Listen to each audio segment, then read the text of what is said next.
Reka tugusuhuze kandi tuguhe ikaze wowe dukurikiye muri aka kanya, twizere yuko umeze neza kandi niba utameze neza turakwibutsa yuko iki atari igihe cyo gucika intege kuko burya ibyiza bihora imbere. Uyu munsi biranga, ejo bigakunda cyangwa se uyu munsi bigakunda, ejo bikanga, niyo forumire y'ubuzima tubayemo.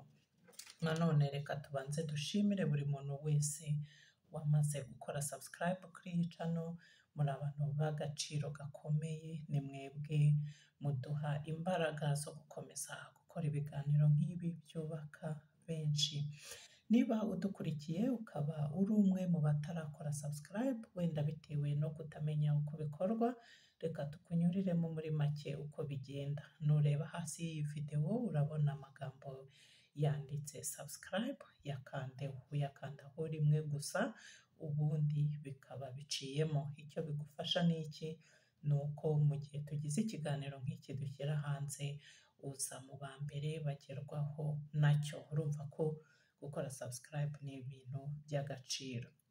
Uyu munsi rero nk'uko wamaze kubibona, tugiye kuganira ku ngingo ivuga cyangwa se ihereranye no kugira ibyishimo. Umuntu yabigeraho ate? Nibyo tugiye kwibandaho mu kiganiro cyacu. Reka tubanze tukubaza akabazo gato. Ese uyu munsi urumva wishimye? Niba igisubizo ari yego, se ni iki kigushimishije? Ushobora wenda kuba ushimishijwe n'umuryango wawe, akazi ukora, cyangwa se ushobora wenda no kuba utegereje ikintu wumva kizatuma ugira ibyishimo. Reka dufate urugero, wenda nko kurangiza amashuri yawe, noneho ukabona akazi keza, cyangwa se kugura imodoka nshya. Muri rusange, abantu benshi bagira ibyishimo iyo bageze ku cyo bifuza cyangwa ku ntego bishyiriyeho.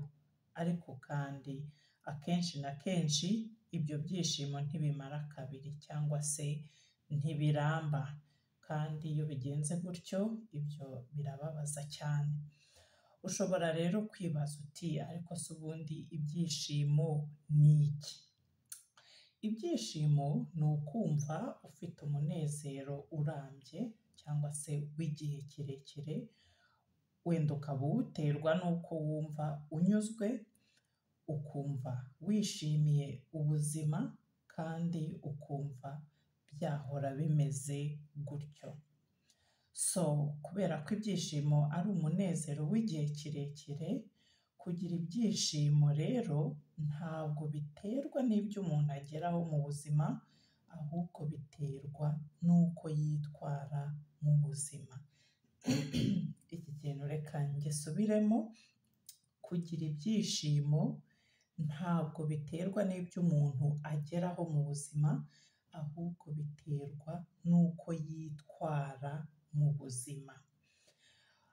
Ubwo rero iyo utekereza ko uzagira ibyishimo ari uko gusa wageze ku kintu runaka, uba wibujije kugira ibyishimo mu gihe utarabona cya kintu.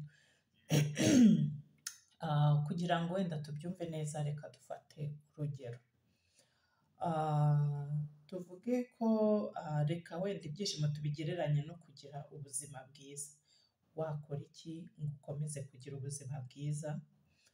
Ushobora kurya indyo yuzuye, ushobora gukora siporo, ndetse n'ibindi n'ibindi. Kimwe n'ibyo rero, kugira ngo ugire ibyishimo nabyo bisaba ko ukurikiza amahame y'ingenzi yatuma ubigeraho. Ni ayahe mahame rero cyangwa se imico yagufasha kugira ibyishimo? Reka tukubwireho amahame make cyangwa se imico imwe n'imwe yatuma ubigeraho. Ihame rya mbere ni ukunyurwa ndetse no kugira ubuntu.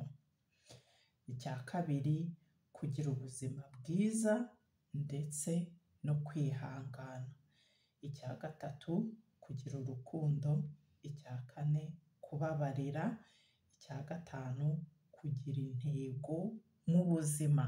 buri gihe ukabaho ufite intego, ufite ibyo wifuza kugeraho, utari wa muntu ubara bwije bwakeye. Ngiyi rero imwe mu mico y'ingenzi ishobora kugufasha kugera ku byishimo kandi birambye. N'aha dusoreje ikiganiro cyacu cy'uyu munsi, ntabwo tubarambiye, twizere yuko wowe wabanye natwe kuva tugitangiye kugeza tugishoje, twizere ko hari ikintu wungutse. Niba rero hari ikintu wungutse muri iki kiganiro, turagutera inkunga yo kutakiherera, nagisangize n'abandi wumva cyagirira akamaro. Ushobora kwibaza uti bikorwa bite? Nureba hasi iyi video urabona amagambo yanditse share, uyakandaho none ukabasha kucyoherereza abandi. Ikindi natwe bitwereke, urabona andi magambo yitwa like, uyakandeho natwe turabibona, ibyo bikadutera inkunga zo kudacika intege.